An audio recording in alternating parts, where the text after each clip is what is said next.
Hello, this is Anna Nichenko on UATV English, breaking hard truths in easy terms for the whole free world directly from Ukraine. For 2 days, the defense forces of Ukraine attacked Russian military targets in the temporarily occupied Crimea. On Wednesday night, they hit the Sevastopol shipyard, and today they hit the air defense military unit near Yevpatoria. Ukraine continues to gradually increase the strength and importance of strikes on the occupied peninsula. On Monday, our soldiers seized oil drilling platforms that the Russians used for reconnaissance and radio electronic warfare. The occupiers' eyes in the sea. But thanks to the successful operation, all radar systems were captured or destroyed. And within 2 days, our troops hit Russian warships that were under repair. Well, it is better to say destroyed, not hit, as ships cannot be repaired, no matter what the Russians are telling you now. Because the deck of the large amphibious ship Minsk fell, and the submarine Rostov-on-Don had its entire plating burned. That's it. A successful attack on a super-protected air defense object of military infrastructure in Sevastopol is another significant victory of the defense force of Ukraine, which demonstrates the heroism and skill of our soldiers. In addition, as a result of the attack, the equipment and capacities of the strategic enterprise, which supported the combat capability of the Russian fleet, were damaged. The information is still unverified, but there were plans to produce sea unmanned boats. Such plans will have to be postponed. And for the first time during the war, the Ukrainians managed to destroy an enemy submarine. In addition, it was one of the carriers of the caliber cruise missiles, which the Russian Federation uses for terrorizing Ukrainian cities. And it was hit not by an underwater mine, not by a sea missile, but by an air-to-ground missile. Can you imagine how it is? Neither do I. But I hope that military experts will one day analyze this case and explain how it is even possible. I want to thank our warriors. Today, I'm especially grateful to our pilots. Well done, guys. We are all proud of you. I thank everyone who fights and works for Ukraine, everyone who is now in combat, at combat posts, on combat missions. I thank everyone who trains our troops, who produce weapons for Ukraine, who finds in the world everything that Ukraine needs. I thank you all.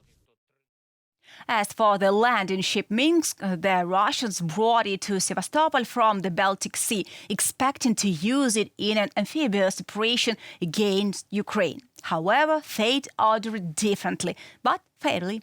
By the way, the Russian anti-aircraft complex Triumph was $1.2 billion was destroyed this night near Yevpatoria. So 3 important military targets were destroyed in Crimea in 2 nights. And I will note that Ukraine attacks only legitimate military targets on the temporarily occupied territory. The European Parliament adopted a resolution on relations with Belarus, listing the crimes of the Lukashenko regime and calling for his criminal prosecution. The European Parliament directly declares the Lukashenko regime complicit in Russian aggression against Ukraine by providing it with Belarusian territory and resources.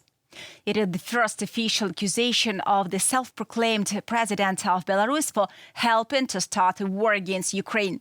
And there is a huge logic in this. After all, a column of armored vehicles was going from the territory of Belarus to Kiev at the beginning of a full-scale war.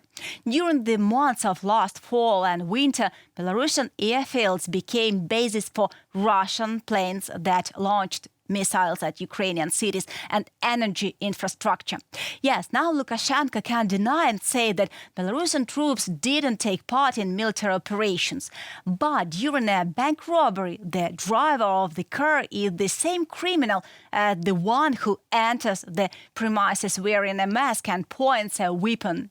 The maps paid special attention to the illegal removal of more than 1,150 children from Ukraine to Belarus, which is the basis for persecuting.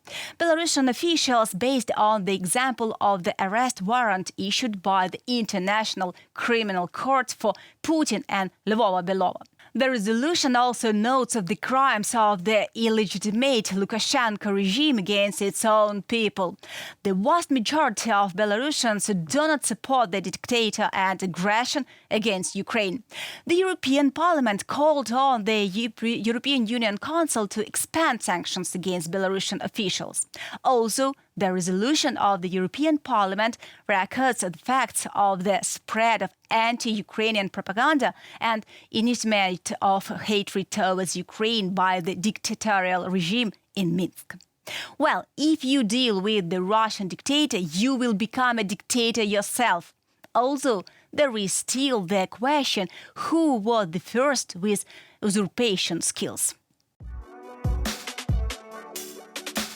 Thousands of Hasidic pilgrims from abroad arrived in Uman to celebrate the Jewish New Year, Rosh Hashanah, tomorrow. Despite the war, thousands of people go to meaningful places in Ukraine. Every year it welcomes pilgrims to Jewish shrines, but the Kremlin cynically uses their religious holiday as an opportunity for propaganda, accusations, and mainly for threats. So there can be attempts and bloody provocations. Last year, the Russians shelled Uman on the eve and after the Hasidic celebration of Rosh Hashanah. On April 28, 2023, Russian forces launched a missile attack on Uman. 2 Russian rockets hit a 9-floor residential building, resulting in the death of 23 people. Russia constantly attacks peaceful Ukrainian cities with missiles and drones. Therefore, foreign guests expose themselves to the same danger that Ukrainian citizens are constantly in. Israel should also contribute to the protection of the Ukrainian sky. Such a step will benefit both Ukrainians and Jews. The Ukrainian authorities are ready to meet with Israel in order to increase the level of security of pilgrims. In particular, during the Rosh Hashanah Uman celebration, Ukrainian and Israeli police will patrol together. It was Anna Nichenko on UATV English, hoping to give you the hard truths in easy enough terms on our daily wrap-up today. Comment, like and subscribe. Let us know your thoughts in the comments below. Your opinion matters a lot for us. Stay safe and tuned for more tomorrow. See you soon.